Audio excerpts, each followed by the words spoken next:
is the rise of pro-Pakistani elements in Bangladesh immediately after August 5th. Now, we had 2 weeks ago a huge celebration of Muhammad Ali Jinnah's death anniversary. It has never happened in Bangladesh after 1971. There have been calls by the intelligentsia, university professors and civil society leaders of closer military ties with Islamabad in order to, what they say, counter the Indian threat. So there is a bogey, anti-India bogey, which is being advanced out there. Since again August 5th, a number of Hindu college and university teachers, employees in government offices, they have been forced to resign by mobs. Not just mullahs, ordinary Muslim citizens of the country. They went to the schools and colleges and offices and forced Hindus to resign. Muhammad Yunus has never, not even once, he has condemned these, and he has never said that they would be reinstated into their posts. Those who have been forcibly forced to resign. Again, this is what encourages fundamentalism in a country. I have mentioned the rise of pro-Pakistani elements in Bangladesh, and they have become so powerful now that there is an attempt to wipe out all signs of the liberation struggle of 1971 and whitewash the horrific genocide of 1971. The West Pakistani army, in collaboration with the Islamists of Bangladesh, it launched Operation Searchlight in March 1971, in which an estimated 3 lakh Bengali women, many of them, an estimated 3 lakh Bengali women, 1 lakh of them Hindus, were raped, murdered, and forcibly converted to Islam, and an estimated 30 lakh men, many of them Hindus, were murdered, were massacred. We've seen the unfortunate, destruction of Sheikh Mujib's statues and the desecration of the museum dedicated to him. Attacks on all Awami League, even supporters, the people who had nothing to do with the misrule of Sheikh Hasina or the actions of the Sheikh Hasina government. Again, no condemnation from Muhammad Yunus or anyone. Along with this, what is of grave concern is the Bangladesh economy is headed towards a severe recession. The ready-made garment sector, which fetches them a huge amount of foreign exchange, is in turmoil. Many factories are shut down because of labor troubles. They are not being able to deliver their orders. There's a scarcity of raw materials. Anyway, raw materials go from India only, most of it. So that is in the RMG sector, I'd say, is in a huge crisis. Now, then there is a balance of payments crisis due to the internal political turmoil. A lot of industries and small enterprises have shut down, or they are not being able to function properly. There's a power crisis. There's a food crisis. There's huge inflation, galloping inflation, etc. All this will result in millions of Bangladeshis being pushed further into poverty. And why is that a dangerous thing to happen? Because what is going to happen is now the Islamists, who have a free reign of the country, will be able to radicalize these poor people.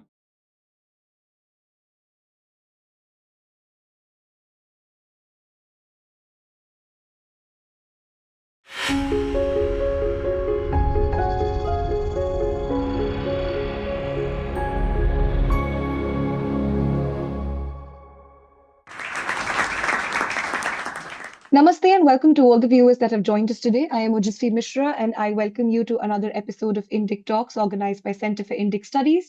Today, we'll be talking about the gradual Talibanization of Bangladesh. Since the fall of Sheikh Hasina regime in Bangladesh, the country has taken a sharp turn towards radical Islam. Islamists have started dictating the agenda, and minorities are under attack. This represents a grave security threat to South Asia. And today, to delineate the same threats, we have our speaker, Jaideep Mazumdar ji. He is a political affairs editor at Swarajya magazine and writes on security strategy and geopolitics in South Asia, as well as in Bengal and Northeast India. I welcome you, sir, and I thank you for gracing our platform, and I request you to take it over from here. Thank you, Namaskar, and good evening to all of you. The topic, as our host has said, is the gradual Talibanization of Bangladesh. Now, as soon as, I'll start off with the attacks on minorities, especially the Hindus, whose percentage has come down from somewhere around 20% in 1947, or a little above 20% in 1947, to about barely 7% now. And that has happened because not only during the Pakistani regime, Pakistani rule over Bangladesh till 1971, but even subsequently after 1971 also, Hindus and other minorities, the Buddhists and Christians, have been subjected to horrific atrocities and persecution.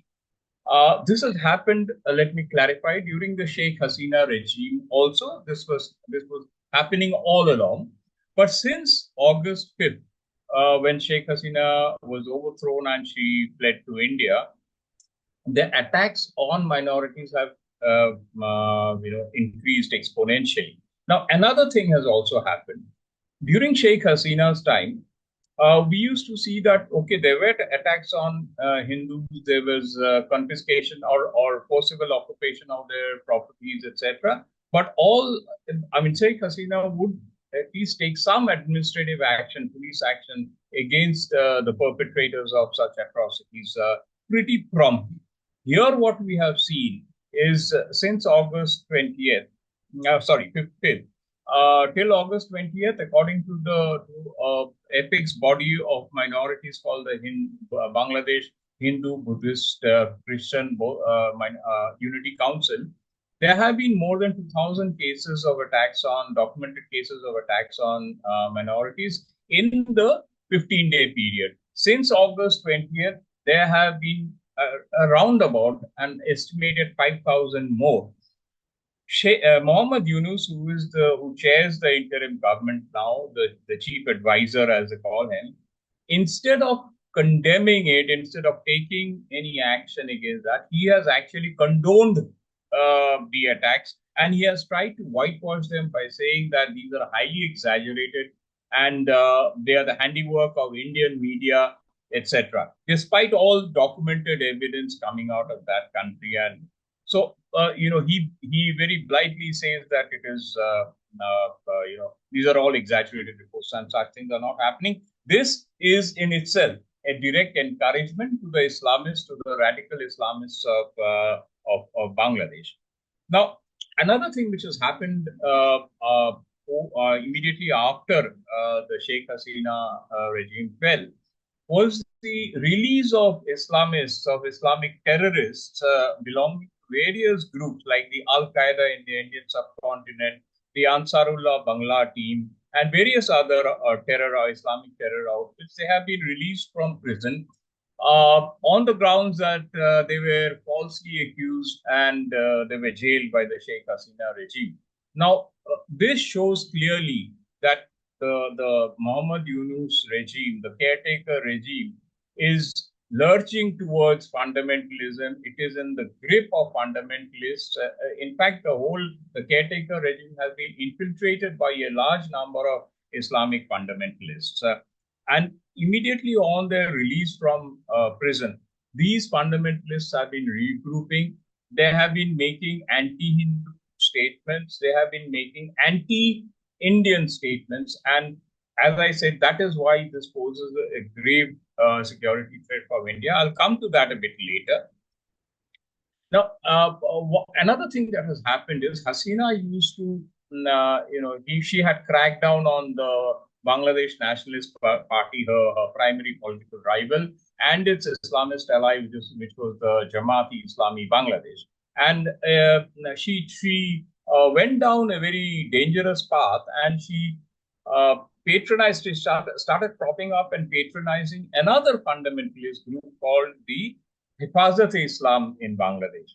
Now, immediately after, she fell from power, this Hifazat-e-Islam, the leaders and the cadres and the mullahs of the Hifazat-e-Islam, they were not, nothing happened to them.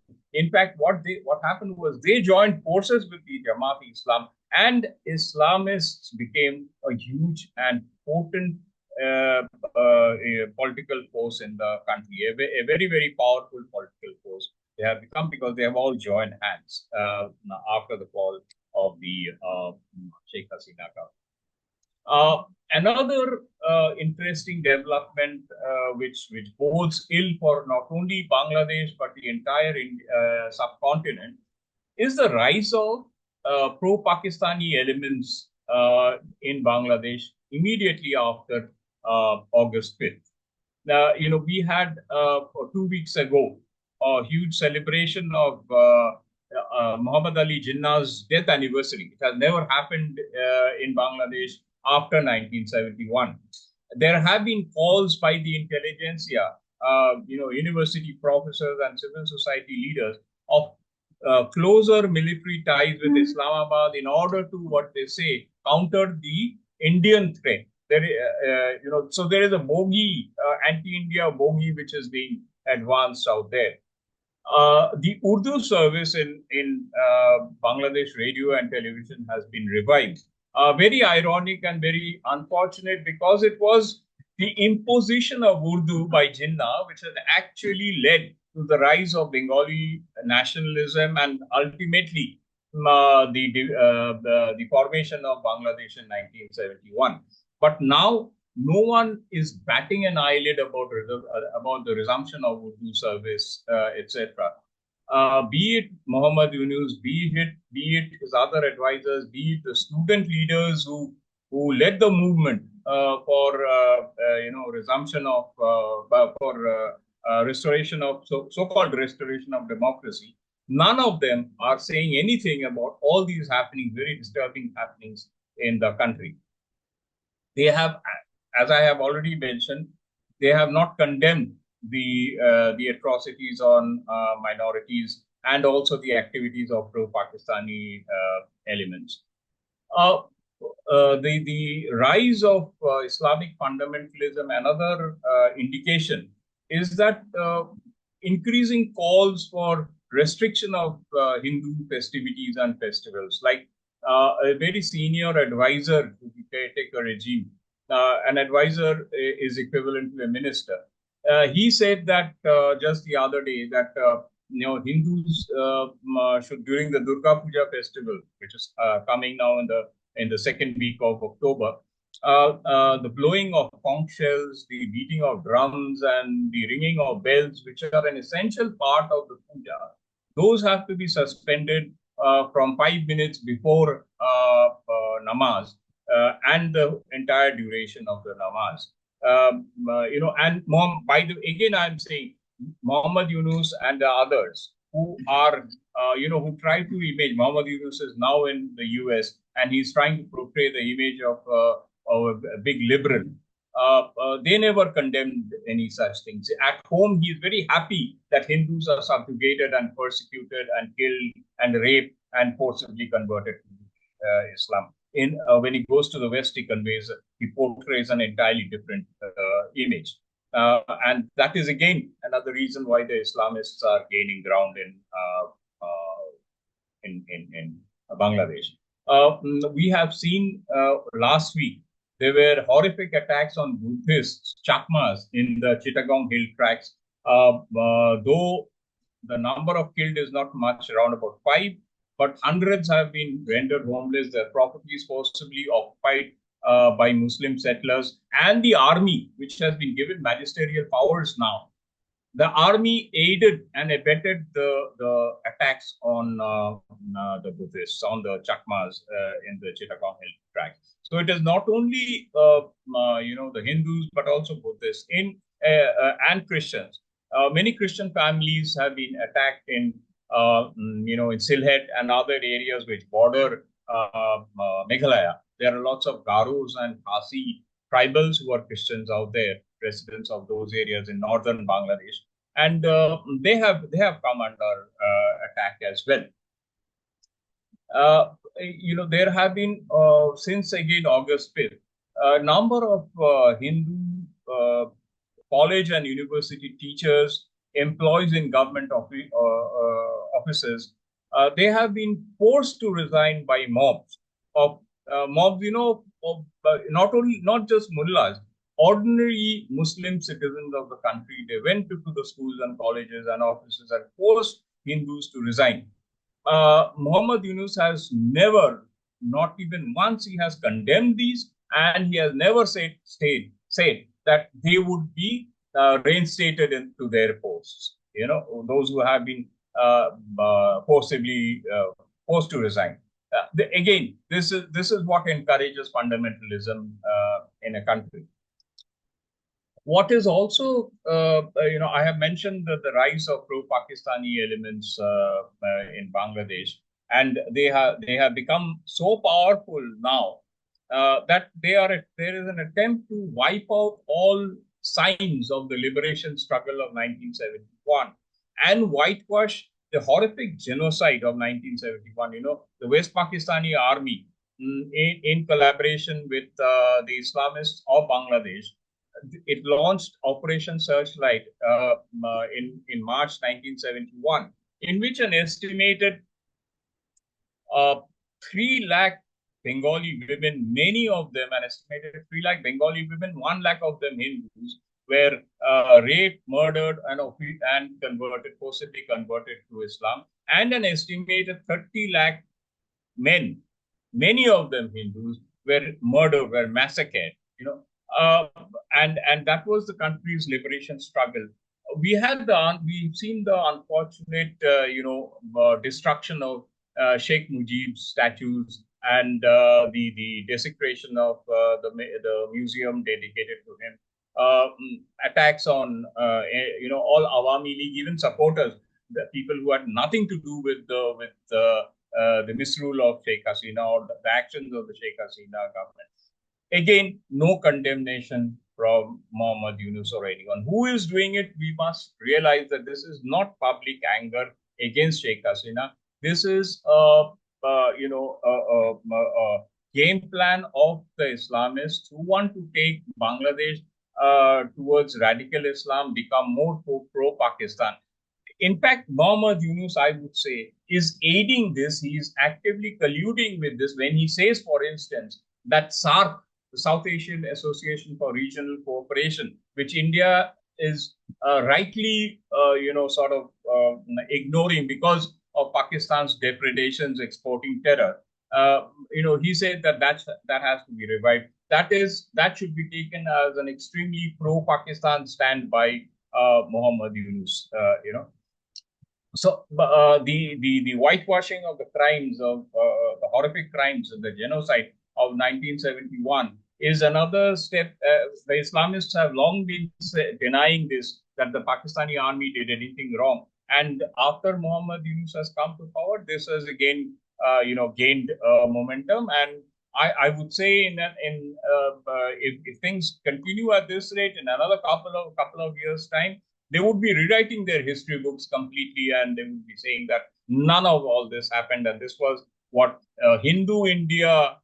Misinformation campaign by Hindu India, which they are already saying, by the way, that this is a misinformation campaign by Hindu India to portray Muslims in a bad light. Muslims can't commit such atrocities to their fellow co-religionists, like what West Pakistan had done. So this is another part. Then there has been over the past, say, 3 weeks, there have been various demands by radical Islamists to impose the Sharia in the eastern part of the country, Chittagong and Cox's Bazar. There are reports and videos. I've seen those personally, and I've seen the newspaper reports as well of women. Cox's Bazar is important, perhaps the most prime tourist destination of Bangladesh. It's a seaside destination, sorry.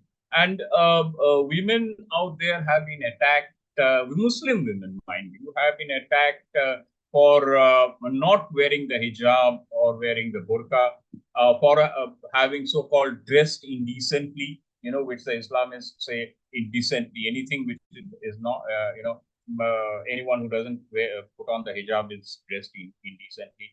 They have attacked tourists out there, and they want everyone to adhere to the Islamic dress code.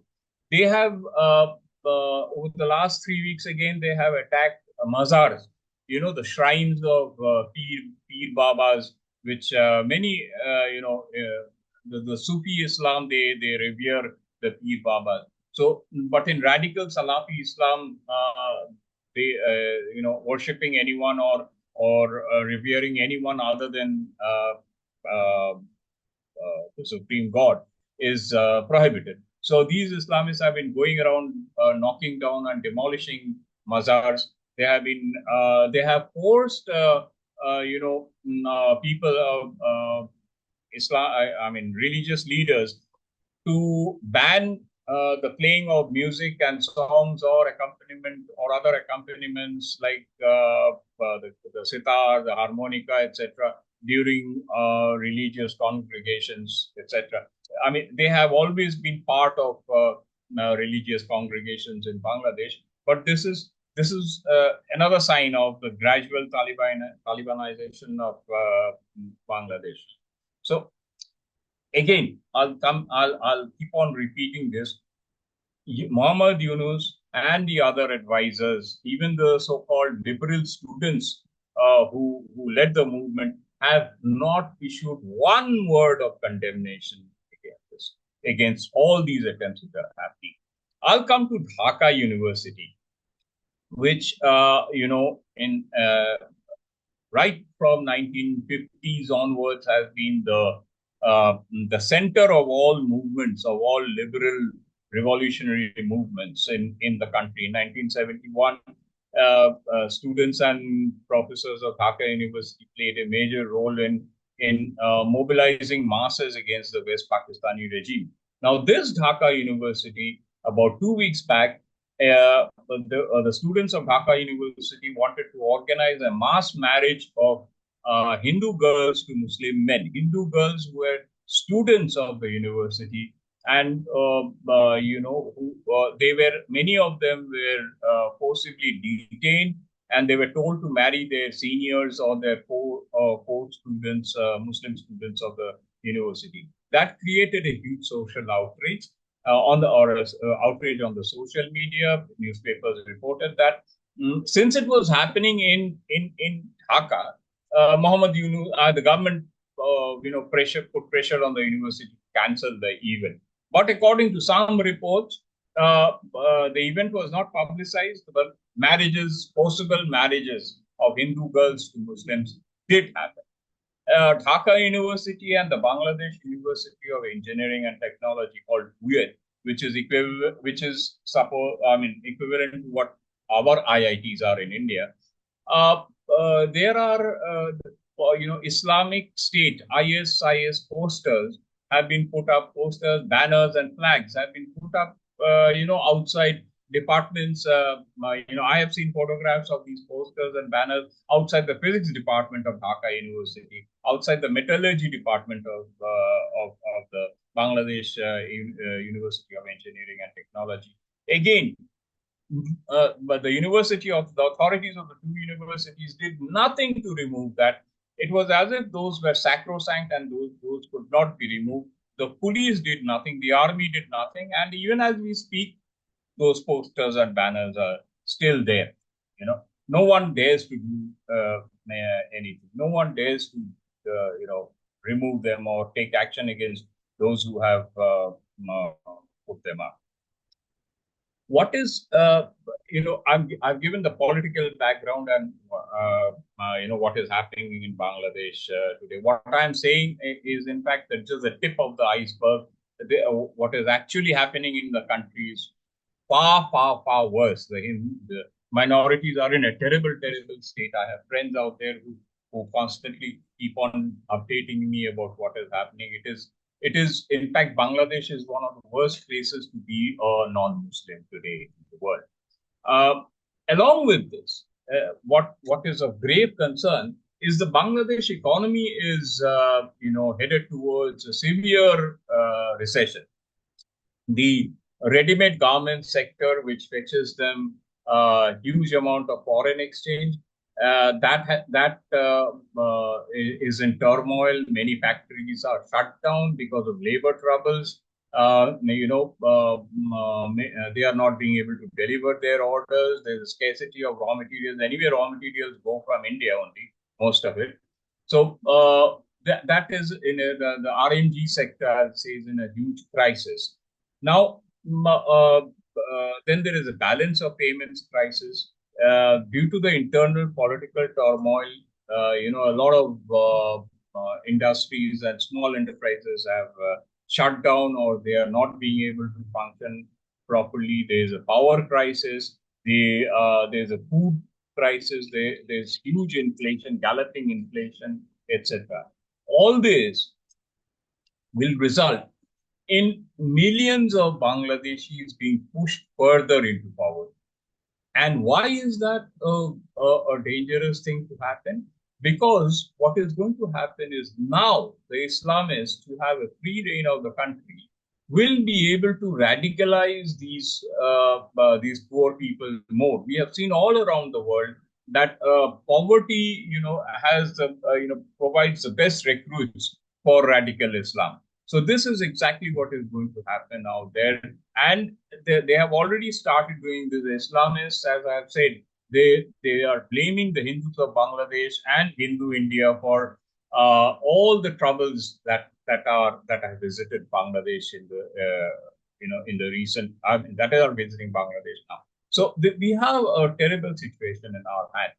And the last is, which I'll just dwell on briefly, is the security threat posed by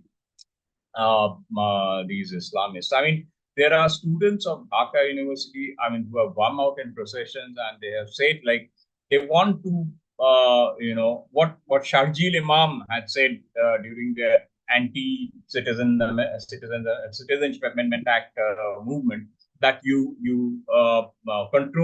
take over the Chicken's Neck corridor or the Siliguri corridor, and then you can cut off the Northeast from the rest of the country. Bangladeshi University, Dhaka University students, and they are the intelligentsia of the country, mind you.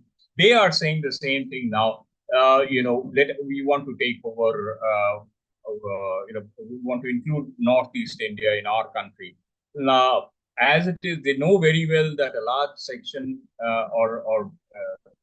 illegal Bangladeshi immigrants, Muslim immigrants from Bangladesh, form a sizable number of the population in Assam and in West Bengal. So a sort of the demographic invasion has already taken place. There are sleeper cells among them. There are modules within this population who are aligned with the Al Qaeda in the Indian subcontinent, to the Ansarullah Bangla team, etc. And this is with radical Islam on the right, and with Islamists and pro-Pakistani elements getting a free hand in Bangladesh, I'm sure within the next 1 year or so, there'll be the security threat to India through the Chicken's Neck, through the Northeast and through West Bengal is going to increase exponentially. So there is a large section and huge, when I say huge, it means lakhs of or tens of lakhs of illegal Bangladeshi immigrants and their descendants, illegal Rohingya Muslims from Myanmar, who have come in, settled down in Assam and in West Bengal, especially the Chicken Neck corridor. They have also gone into Bihar and Jharkhand now. That's a different issue altogether. But this is they are the Trojan horse of the Islamists, and there are modules. The West Bengal police and central agencies have been cracking down and have been busting many modules of the terror outfits like the Ansarullah Bangla team, the Al Qaeda in the Indian subcontinent, amongst this section of the population or infiltrators. And I'm sure with a year down the line, with Islam, with radical Islam on the rise and the Islamists gaining a strong foothold in Bangladesh, and not only Islamists but also Pakistan through its agencies. Pakistan, by the way, had during the BNP regime and during the military rule in Bangladesh, they were using Bangladeshi territory to carry out anti-India activities, providing shelter and arms and training to militants of the Northeast India. This will again be revived, and we are headed for, we have to be on our guard, or we are headed for very bad times. Thank you. So thank you for summarizing the issue for us. A connection that has been constantly made, sir, is that there's a CIA connection to this entire unrest. Now, Sheikh Hasina, making these kind of resignations and leaving the country has been something that Bangladesh has seen over time quite a lot. But what makes it different this time is the CIA connection that has been brought into people's notice, wherein it wanted the Southeast Asian headquarters of CIA to be Bangladesh. And when Sheikh Hasina said no to it, was when it very conveniently coincided with the Supreme Court repealing or saying that the repealment of the reservation law is illegal, and therefore it should be brought in again. So can we understand the CIA connection, and how exactly is it meritorious in its own right? See, the CIA, I believe the CIA or the US wanted access to St. Martin's Island, which is off Chittagong in the Bay of Bengal, now to build a naval and surveillance base out there, because that is pretty close to the Chinese ports and other military facilities coming up in Myanmar. Sheikh Hasina refused to do that. The Sheikh Hasina regime was in the crosshairs of the U.S. administration, including the CIA, for many other reasons, including its refusal to cooperate or to give a free way to for use of Bangladeshi territory against China. I mean, or not use of its territory, but to make Bangladesh, push it against China and do things which China may not like. So Sheikh Hasina was, that is why the US was very upset with her. It was also upset with her because, of what it calls is the rigged elections in the country 5 years ago, and then again earlier this year, or late last year, in December last year. She came to power in January this year. In those elections, like the principal opposition party, the BNP, wanted the elections to be held under a caretaker regime, as used to be the case with the country long time ago. But that that constitutional provision was revoked through an understanding not only between the Awami League and the BNP. Now, but the BNP wanted that arrangement to be revived, because it said that we do not have faith in the Sheikh Hasina government conducting the elections, because it would rig the elections. The US went along with the BNP and said that termed the elections unfair and rigged, etc. That and since then the US has been trying many tricks, allegedly, to sort of topple the regime or put it in a difficult spot, and that is what I mean. According to intelligence agencies, according to security analysts, that has happened. See, this playing footsie with Islamists has been a US policy for a very, very long time. It has done these sort of regime changes in the past in other parts of the world. And I must add, suffered because of that as well. The US itself has suffered because of that. But it has always failed to learn its lessons from history. Sir, whenever we talk about Bangladesh or whenever we see it being covered in global media, we often talk about how it has this global competence in terms of manufacturing. Now, there are a lot of American companies that, because of the downfall of the Bangladeshi economy, will face the brunt of it. Now, how much of that is going to give a bloody nose to the US economy, and how much of the manufacturing shortcomings are going to affect the USA? Is it enough for us to think that maybe the CIA connection may not be as concrete or as reified as one may want to believe it is? See, no, it's basically the ready-made garment sector that we are talking about out here. As I said, like that is facing a severe crisis, and but if you look at overall what US imports in terms of garments, then the Bangladesh imports from Bangladesh is not really very, very large. It imports from India, it imports from Vietnam, it imports from China. China and Vietnam are much bigger exporters of garments and R&Ds to US and Western nations than Bangladesh. But I would say that in a way, the RMG, the ready-made, the crisis in the RMG sector in Bangladesh is actually a godsend for India because a lot of orders have started trickling in India's way. I mean, Thrissur and all the other ready-made garments hubs in India are slowly getting more orders, and so I don't think that's really a bad thing that is happening for India. As far as India is concerned, it's a bad thing for Bangladesh, and in the long term, also it's a bad thing for India because if this sector goes into a crisis, poverty level increases, means the Islamists gain ground. Yes. So when it comes to giving shelter to Sheikh Hasina in Delhi when she was flying to her son's place in London, I believe, does India sort of bring itself in crossroads with relations that it shares with the US, with China, and with the Sheikh Hasina regime? So would that have certain implications in terms of foreign policy?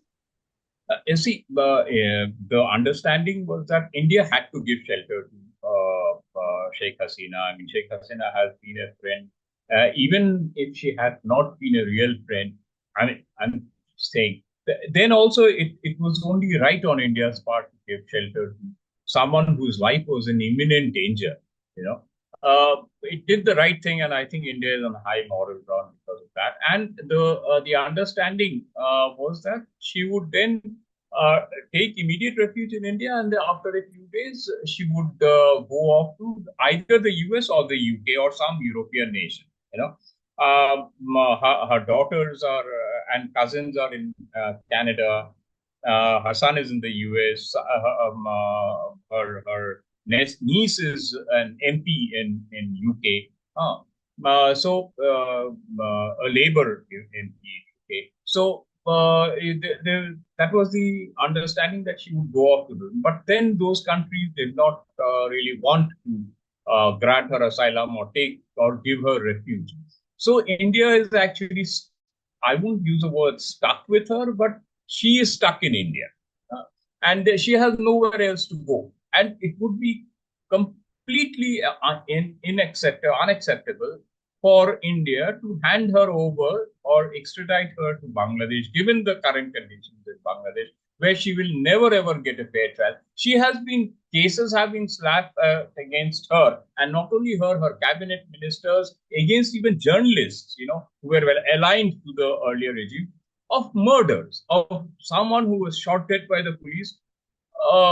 She has been accused of such crimes. So she cannot get a fair trial out there. And India is right in giving refuge to her because, I would just like to add one thing that, okay, Muhammad Yunus is in power now, but the game is far from over in Bangladesh. I mean, there are already voices of opposition coming up from even the BNP against Muhammad Yunus. So a year down the line, we don't know what is going to happen to Bangladesh. Maybe there'll be a course correction and things will appear to be completely different. And then we will say that, yes, we did the right thing in giving asylum to Sheikh Hasina. She may be back in power, or her son may be in power a few years down the line. That does seem to be the question, sir, that is it similar to the previous resignations and the previous ousters, or is it something that seems to be something that will lead to the Talibanization? My question stems from a certain query that our viewers had, that how is it that there is rigged elections that is happening through Sheikh Hasina's party, but at the same time, she doesn't have the judiciary under her control, because it was the judiciary that basically overturned the judgment that the reservations should be eliminated and that they should be reinstated, which is what caused the mobilization in the first place. So what exactly does the political scenario in Bangladesh look like before this ouster, and how has it facilitated the ouster that we've seen today? See, no, I wouldn't say that the judiciary really acted against her. What had happened was, a few years ago, there was a similar students' movement against this reservations for the descendants of the Mukti Jodhas or the freedom fighters. Okay, a huge section, I mean, a percentage of the government jobs were reserved for descendants of the Mukti Jodhas. Now, a few years ago, there was a movement against that, and the government agreed that time. Sheikh Hasina herself agreed to scrap these quotas. Okay. Now, there was a petition against that, and the High Court in Bangladesh, it ruled that the order scrapping the quotas was illegal. The quotas ought to be restored. Okay. Now, after that, what happened was the students then they started their agitation in June. Sometime, yeah, on the 5th of June, this order of the High Court came out, and very soon after that, the students started their agitation. Initially, it was just reverse the High Court order, which Sheikh Hasina could have easily done. Because she had already done it in the past, what she needed to do was issue an ordinance, a presidential ordinance, or go to the parliament, and she has a brute majority in parliament, and just pass a law saying that no, these quotas have been scrapped.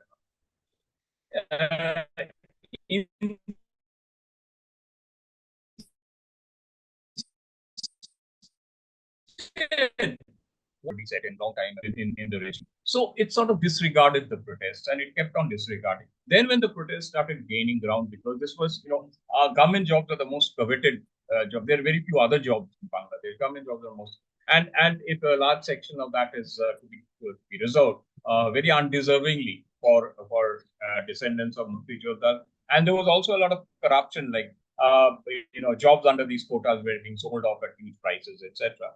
These allegations were also there. So the students, when this movement gained ground, then what? Again, another huge mistake that Sheikh Hasina committed, or her regime committed, was it used police and its students, its own students' league, which is called the Chhatro League. The Awami League students' wing is called the Chhatro League. It deployed Chhatro League leaders and goons and street goons to attack the leaders of the students' movement, who were the students and against discrimination, because they were calling themselves. Those attacks, then after that, they triggered like counter attacks and counter protests, and slowly, within 2 months' time, the protests gained huge ground. Then the firings by the police happened. People were, students and others were killed on the streets of Dhaka and other major cities. And ultimately, it became such a huge. I mean, had Sheikh Hasina tackled this very sagaciously right from the very beginning, because they were not demanding anything against the government. They were only demanding the scrapping of the quotas, which she had already done in the past. this would not have come to the state at all. It was just the arrogance of power which led to this unfortunate turn of events. So, recoiling to the issue of Hinduphobia, there have been a lot of Indian media houses that have been emphatic on the fake news that has been peddled in terms of Hinduphobia. uh, Instead of actually emphasizing on the actual atrocities that are being faced by the people of the community. Like, for example, the iconic ISKCON temple being absolutely desecrated in Meherpur, which was, I think, a part of the 1971 donations that were being made to those who did not have a house or who were homeless. So, can you set the record straight on what exactly are the atrocities that have been faced by the Hindus in this ongoing riot? See, Hindu homes have been attacked, though the number of Hindus killed has not been huge, like in say 1971. But Hindu homes have been attacked, their properties destroyed, temples desecrated. Hindu women have been raped and abducted and raped. Few have been forcibly converted to Islam. These are all documented, and they're not documented by me or sections or the Indian media. They have been documented by the two organizations called the Hindu Mahajot and the Bangladesh Hindu Bauddha Christian Oikko Porishad. Okay, this is the apex organizations of the minorities in Bangladesh, and how they have documented it. They have documented it on the basis of reports filed with the police. Now, this why I am saying this is a conservative estimate is that not all the police refuse to accept most of the complaints, and people also fear going to the police and complaining against their Muslim neighbors, the Muslim leaders who carry out this atrocities. So the actual number is much higher. Okay, as far as sections of the Indian media, the so-called left liberal Indian media, they have always whitewashed crimes against Hindus and all. I have a simple question for them. If Hindus were 22%, 23% of Bangladesh's population in 1947, why are they 7% now? Why are they, how come their numbers have declined? Where are the Hindus of Bangladesh? Answer that question. The Hindus have not migrated. They have not come to India, fled to India just out of, love for India. They have left their homes, their properties, parts of their families also, and they have come in, as they say, wearing only possession that they have when they come is the single piece of clothing that they're wearing. Why would they do that if they're happy in Bangladesh? If these sections of the media, they have not been to Bangladesh ever. They don't know. To them, I say, there is a word for Hindus in Bangladesh. There is a pejorative for Hindus in Bangladesh called Malaun, Malaun. They may not be aware of that. But this is many Muslims very freely use this pejorative against Hindus in Bangladesh.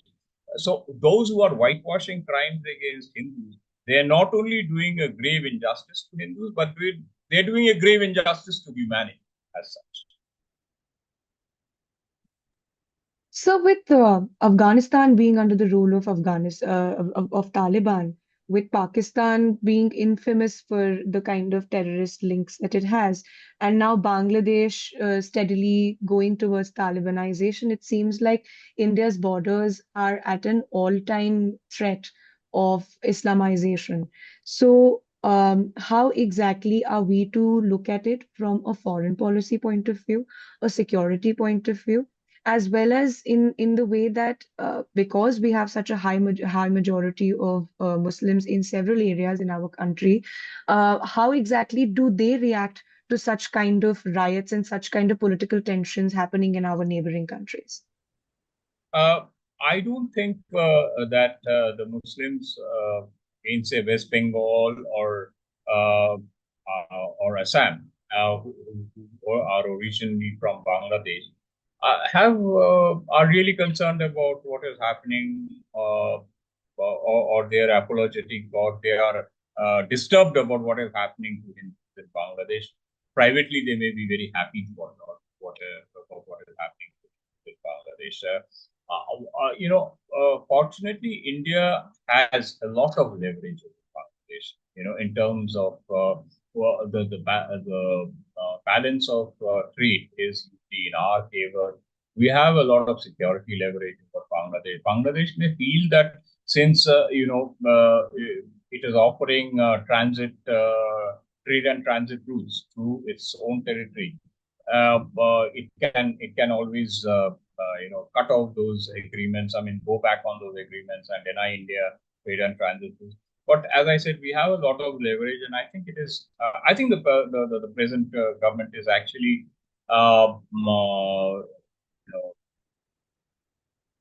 let's put it this way, using that leverage to ensure that Bangladesh does not, go down the adventurous path. Which is why we see, like, every time the prime minister has spoken about the atrocities on Hindus, our foreign minister met his Bangladeshi counterpart at the UN yesterday, and he again raised the issue of Hindus being persecuted and attacked in Bangladesh. And this constant messaging is going out so that they do something about it, and it is just not a message about Hindus in Bangladesh, but it is also a stern message that is going out from India that we're watching developments in Bangladesh, and as I said, they shouldn't go down the path of any misadventure. So we do have a leverage, but it is, as I said again a little while ago, it is the huge number of illegal immigrants and their descendants in India, in Assam and in Bengal, who pose a huge threat. How we tackle that is an entirely different is something which is also very important in the current context, and it will need a lot of political will to do that. But I think eventually it will have to be done. I mean, no country can allow the presence of lakhs of illegal immigrants on its soil, who have become an important vote bank, and is sustaining the political power of the current regime in Bengal, for instance. But then at the same time, sir, when you talk about them being an important vote bank, I believe that the implications of them increasing sizably in places like Uttar Pradesh, Bihar, and Jharkhand is even more alarming, because Uttar Pradesh, Bihar, and Jharkhand have historically had a certain sway over the overall mandate and what exactly the government would look like in the center. So, how exactly does the coming in of Rohingyas into mainland the Hindi mainland have its implications? And would that in any way sort of see tensions there? Oh, yes, absolutely. I mean, any demographic change for the worse, and when I say worse, because I'm not saying uh, like any other community coming in, or this demographic change is dangerous. We just have to look around the world. I mean, say now Lebanon is in news now. Look at what had happened to Lebanon. It was a Christian majority country where it was a very, very progressive and liberal country. See where it is today. It welcomed in Arabs from the neighboring countries, and who have completely taken over the country, made it into a failed state, and radicalized, and it's become a snake pit of terrorists now. Now, similarly, if we keep on allowing these illegal immigrants to come in, I'm specifically saying Muslim illegal immigrants. I'm very, very clear on that. Muslim illegal immigrants to come in, Rohingyas and Bangladeshi Muslims to come in, then we are, sort of sabotaging our own future, and we are putting ourselves at peril. We are seeing now what is happening slowly. What has been happening in Himachal? They have been constructing illegal mosques all over the place. In Uttarakhand, where they have also been doing, they have zero presence in most of these places, but they are. So what is the way now? They have already come. We cannot deport them. Where will Bangladesh will refuse to take it. So what is the way out? The way out is very, as I said, it will need a lot of political will. It will need a lot of determination on the part of the government. But the way out is very simple: conduct an exercise to update the 1951 NRC, the National Register of Citizens, and do it. Ensure that it doesn't happen the way it had happened in Assam, because of the rules and procedures framed by the Congress government in Assam, which was supposed to initiate the NRC under the Supreme Court's orders, but it sabotaged the process from within. So the rules and procedures have to be framed properly, transparently, and fairly, so that the actual illegal immigrants are detected. After they're detected, what do? You cannot force them into detention camps. What needs to be done is you disenfranchise, and then you cut off their access to government facilities, to say healthcare, government education, to rations, because these are exclusively for Indian citizens. Sorry, they're not for foreigners. They're not for illegal immigrants. Once you incentivize, I'll repeat that, disincentivize illegal immigration, you will see slowly these immigrants themselves will be forced to leave India and go back to their own countries by the same route that they had come in through. That has to be done, and it has to be done immediately. There are many other steps that I've written about it also, which need to be taken, but updating the NRC in all the states is the very, very first step that needs to be done. There'll be a lot of political opposition to it, but nonetheless, it has to be done for the interests of India, in order to keep India a liberal democratic nation.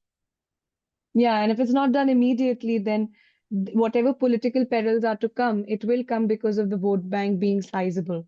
Absolutely. Yes. Another question, sir, that our viewers had was about what are the implications of Bangladesh now being in the nominal hands of Muhammad Yunus. Of course, he is not the one who's really running it. He is only the face.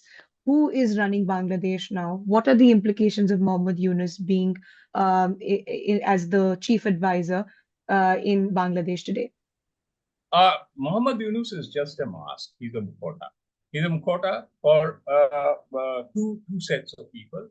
One is the bleeding heart Democrats who want regime change all over the country, all over the world, from the US. And the other is the Islamists. Now, very interestingly, there is a very deep organic connection between these two forces. I mean, the Islamists and those who want regime changes in the garb of democracy in those who are there in the US. A name which comes to my mind, which links this two, is, for instance, Ilhan Omar in the US. These people have infiltrated the US establishment. Rahul Gandhi meets them, many other leaders meet them, and they pose as liberals, whereas their actual agenda is the spread of Islam. They let there be no doubts about that. So the others, the Westerners, the WASPs in the US, the white Anglo-Saxon Protestant, who is basically clueless about the entire world and who wants to advance democracy, but is actually a puppet in the hands of players like Ilhan Omar and the other Islamists. They are the ones who have brought about this regime change in Bangladesh. And it is no coincidence that immediately after Sheikh Hasina fled, Islamic terrorists were released from prisons, and the Jamaat-e-Islami and the Hifazat-e-Islam in Bangladesh, they joined hands. Attacks on Hindus started. There were, move was being made to bring the country close to Pakistan. Urdu, the revival of Urdu, and all these are all interconnected. And the masters are sitting in the US wearing a hijab. That is going to be my most favorite takeaway. Masters are wearing hijab in the US of A. Uh, Another question that comes to my mind, sir, is with regard to how exactly is the revival of Urdu and this collective Sunni sentiment, Sunni Muslim sentiment in Bangladesh, indicating towards the pro-Pakistani sentiment that is increasing. What are the implications of it, and how is it going to be something that is going to either scare or facilitate the fringe of the Indian Islamist movement? Um, okay, your question is in two parts. See, the Islamists in Bangladesh, it's Salafi Islam actually, which is gaining ground in Bangladesh. And as I said, it's a global movement and a global effort for radical Islam. So this poses again, like they are they'll provide inspiration to the Islamists in India, but fortunately for us, the Islamists in India are under severe check right now. They are under severe restrictions, thankfully. So they may not be able to do any mischief, any big, large scale mischief I'm talking about. They will keep on doing a little bit of mischief here and there every now and then. Uh, uh, but I'll tell you about the revival of Urdu, as I was saying. You were coming back to your question. The revival of Urdu in Bangladesh. Why is it dangerous? Because it is going back or turning the Bangladesh turning its back on whatever it had stood for, and whatever it had fought for in 1971. It is turning its back on its limited liberal. I won't say completely liberal, but limited liberal legacy. You know, that is the main worry that is there, because the as I told you earlier, the roots of Bengali nationalism, they struck ground when Muhammad Ali Jinnah declared in 1947, and early 1948, and then the rulers of Pakistan like Yahya Khan and others kept on reiterating that Urdu will be the sole language of the country. Uh, Bengalis, which is Bengali Muslims, were very proud, had been very proud, and I would say a section of them still are, of their Bengali identity, the Bengali language, culture, etc., which the West Pakistani regime thought was influenced by Hindu culture. That is why, incidentally, you will see that now calls are coming out from the Islamists for changing the national anthem of Bangladesh, because it was written by Rabindranath Tagore. It was a song written by Tagore much before West Pakistan or East Pakistan came into existence. Since a Hindu had written it, so you need to change it now, and it's in Bengali. So this is the slow. In 1971 or before that only, there were massive protests against the language movement started. In fact, again, incidentally, started from Dhaka University. When students were massacred, students and professors, teachers were massacred out there for leading the movement, the Bengali language. 21st February is recognized internationally as the Mother Tongue Day, or the Mother Language Day, because it was on 21st February that these students of Bangladesh, of Dhaka University, were martyred by the Pakistani army for demanding Bengali as a language. So that became that is why it is recognized internationally as a Mother Tongue Day. Anyway, so Urdu, the bringing back of Urdu, the return of Urdu to Bangladesh represents a return of the pro-Pak elements. I'll mention one thing out here: the pro-Pakistani elements in Bangladesh. Bangladesh actually never purged the entire system of pro-Pakistanis. They existed within the country. In 1975, when after Sheikh Mujib was assassinated, these forces again made a comeback, and they kept on, and they became very powerful. They occupied positions of power not only in the army but also in the government, especially during the military rule in the country. It was only after Sheikh Hasina came to power that she started purging, but it was already too late. And incidentally, a number of the war criminals, those who had committed atrocities and the genocide, they were given, they had already gone off to countries like Canada and the US, and the US never had refused to extradite them. Canada had refused to extradite them, even though they were convicted of crimes by the Bangladesh International Crimes Tribunal.